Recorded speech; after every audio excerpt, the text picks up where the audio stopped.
Hey, I'm Don Watkins, and I'm here today to talk about Raspberry Pi, which is a fascinating single-board computer that I've been gaining more and more experience with over the last probably 4 years. I brought a Raspberry Pi with me to show you, and you can see that I can easily fit it in the palm of my hand, so it's very small, but yet very powerful. It has 4 USB ports.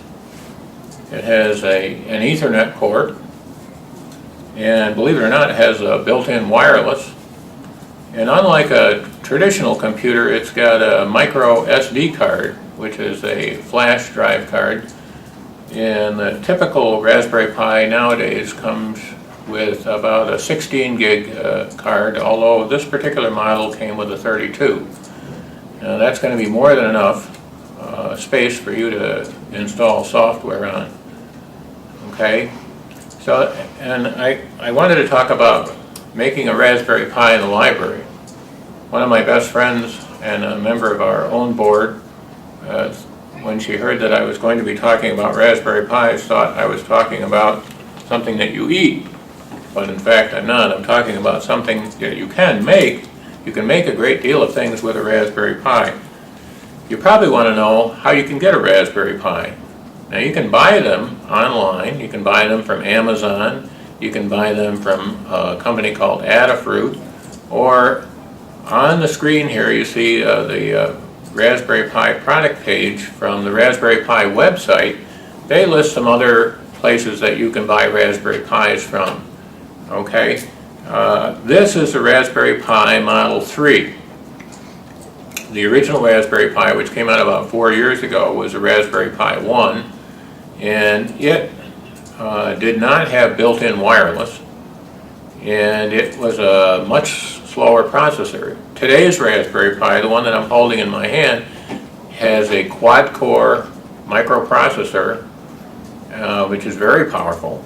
It comes with a gigabyte of RAM, and it has built-in wireless. You can't see it, but it's in here. And so that's very handy when you're making things. So now you actually have two Ethernet ports on here. You have a wired port, which is I think it's 100 megabit, could be a gig, I'm not sure. And the wireless is wireless N. So it's the fastest wireless available on the market today. So the next thing I want to show you is how do you get started?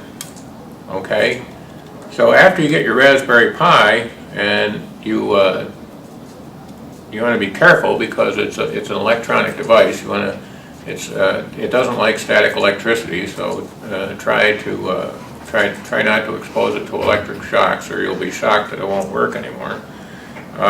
This particular one has a base, and many Raspberry Pi kits come with a case that you can put the Raspberry Pi in, and the case allows you to still have access to the ports. Okay. Besides the Ethernet port, it has an HDMI port, and most of you probably have an LCD TV in your home, or certainly in the library, that you can connect to. Now there's also a composite video port, which you may be familiar if you're old enough to remember an Apple II computer. You could hook it up, but the video quality is nowhere near as good as it is with HDMI. And many of the kits that are sold today for Raspberry Pi come with an HDMI cable, but you could easily buy one yourself for $6 or $7 at a local store.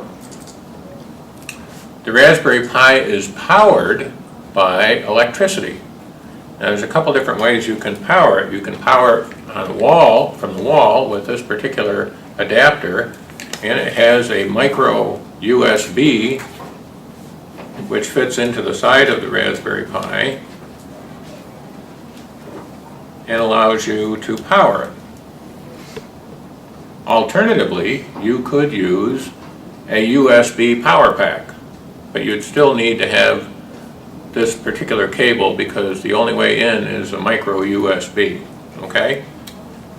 On the top of the Pi are some pins, and there are certain add-on boards that you can get. You can get a camera, for example, that plugs in here. So so you can use the Raspberry Pi to take photos, okay? One of the projects that I recently worked on used a BrickPi add-on board, which plugged in like so on the Raspberry Pi and allowed me to interface with a Lego Mindstorms robot.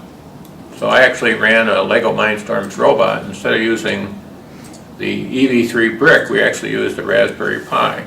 So it has a great deal of functionality and a great deal of adaptability and expandability. You can see on the screen here that the connecting pieces, I kind of explained that already, but this little graphic helps to illustrate that. The red device, the red plug is HDMI.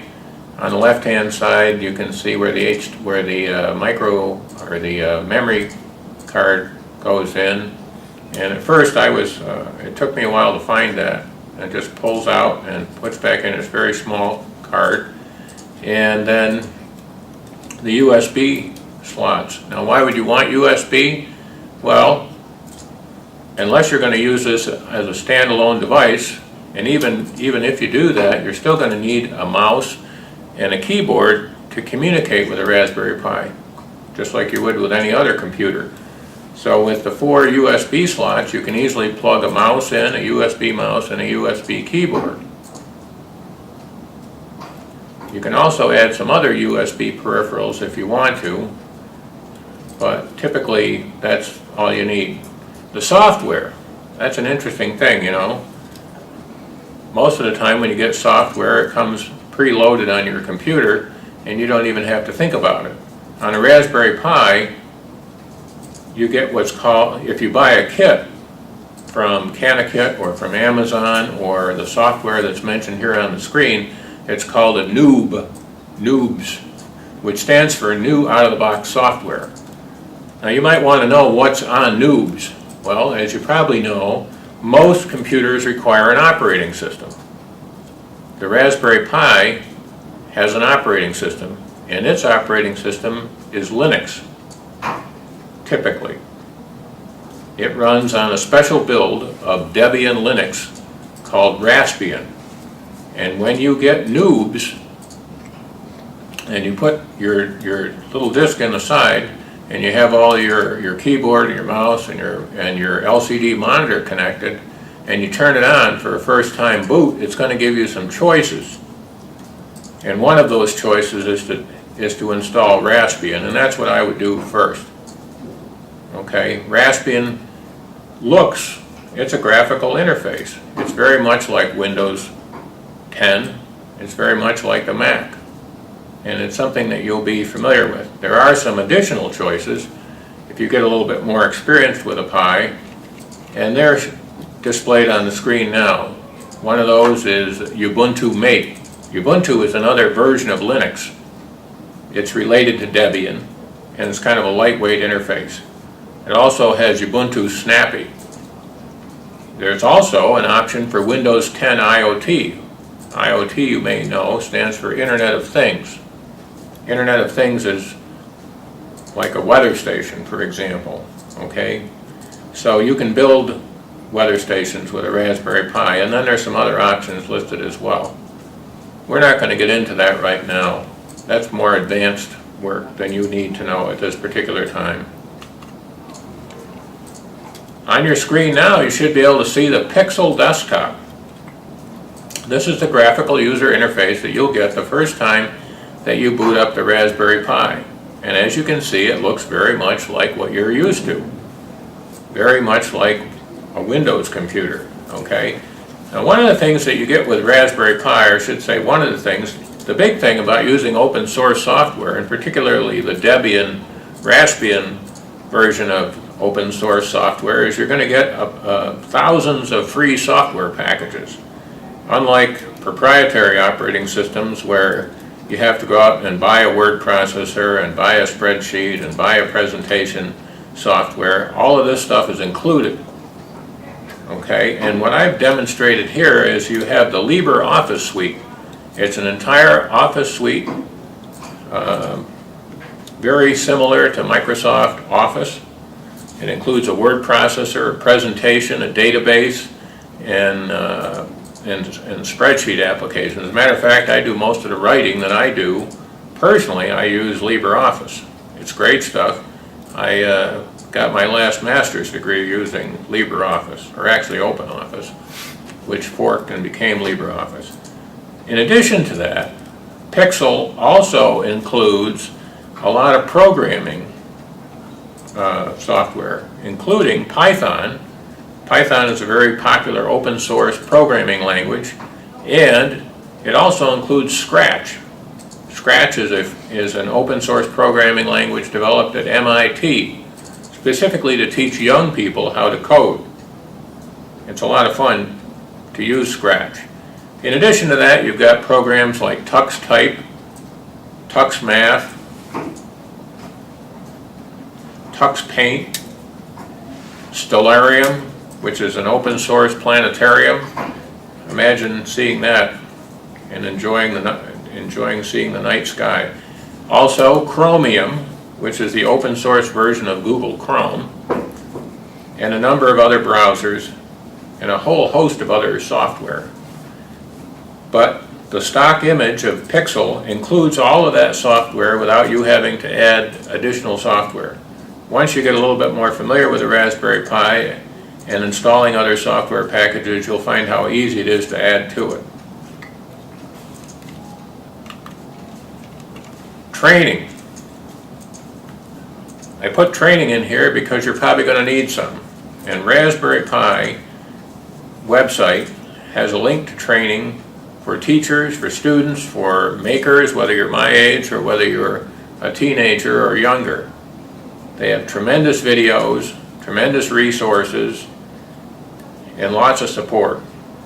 I found it really useful and easy to use their website. Now I'm going to do a little shameless self-promotion. These are some articles that I've written recently about Raspberry Pi projects that I've helped to create using how-tos that I've learned about through Raspberry Pi and through social media. One of them is called Internet in a Box. Internet in a Box, and it's actually on this computer, this Raspberry Pi. Internet in a Box is 64 gigs of free and open source educational material. For example, TED Talks, Wikipedia, the entire of Wikipedia offline. Now you're probably going to say, why would I want it offline? Well, if you live in an area not well served by broadband, or if you're in a homeschool situation and the people at the school don't want you to have full access to the internet, Internet in a Box is a great solution for you, because in this computer is all of that information that I told you about, plus Khan Academy Lite. Khan Academy Lite is an incredible collection of educational videos. You've probably heard of Khan Academy and YouTube.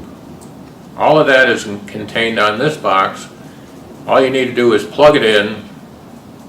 It's got the built-in wireless, as I mentioned, and all you have to do, you'll find it says Internet in a Box. You connect your computer to it, and you open up your browser, and you have all of that content to take home with you, literally.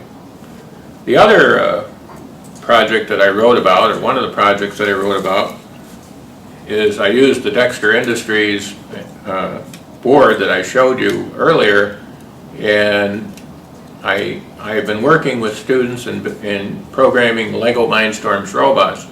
But being an open source person who is interested, I'm always keen to how you can use open source in innovative ways. And I found out that using this Dexter Industries add-on board, I could replace the Lego Mindstorms EV3 brick and use Scratch, which is a very intuitive interface for programming. So I created that, and that article, I have a link to that article there. Both links are included on the project. In addition to that, I also recently wrote about how to create a PBX, or voice over IP solution, using a Raspberry Pi. Really, you just go to opensource.com and look for Raspberry Pi, and you'll find all of those. In addition to that, that website has an incredible number of articles written by other open source people about Raspberry Pi projects that you probably would be interested in trying. The most recent article I wrote was about using Calibre, an open source ebook reader, which actually can be used as an ebook server. So again, you can download free reading materials in EPUB or in an Amazon format. I typically stay with open educational resources, so non-DRM, in other words, free stuff. So it's really easy to use that in conjunction with Gutenberg.org to get some great free resources, and again, another project. But then again, you may just choose to use the Raspberry Pi as a standalone computer and have a lot of fun without making projects. So resources, you'll find lots of different resources on the Raspberry Pi website. And these are about teaching, learning, and making, because that's really what the Raspberry Pi is about. There are resources for teachers who want to use the Raspberry Pi to teach students. That's why it was created. Raspberry Pi was created in England by a teacher who wanted his students to have inexpensive computers to work with. And so he created the Raspberry Pi. The basic board actually only costs $35. So that's a really inexpensive computer. Now when you add the other things like the micro SD card and the power supply, and that you're getting closer to $70 or $80, but still relatively inexpensive. So check out the resources page on the Raspberry Pi website for more information. You can also, if you're interested, become certified. You can become a certified teacher from the Raspberry Pi Academy. Again, something that you might want to consider if you're a teacher or a professional. Now there are additional resources, and I put these up here because recently Raspberry Pi merged with Coder Dojo. Coder Dojo, C-O-D-E-R-D-O-J-O, which is based in Dublin, Ireland, but they have Coder Dojos around the world.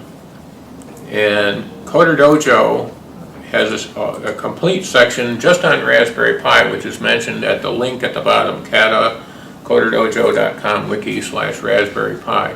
So you may want to look at that. There's some great resources out there for you to get started with programming with Python, programming in Raspberry Pi, using other programming languages which you can do on a Raspberry Pi. And I want to thank you for listening to this and sharing in my passion for working with Raspberry Pi. And that is my Twitter name, so you can follow me if you want to. I regularly share about Raspberry Pi.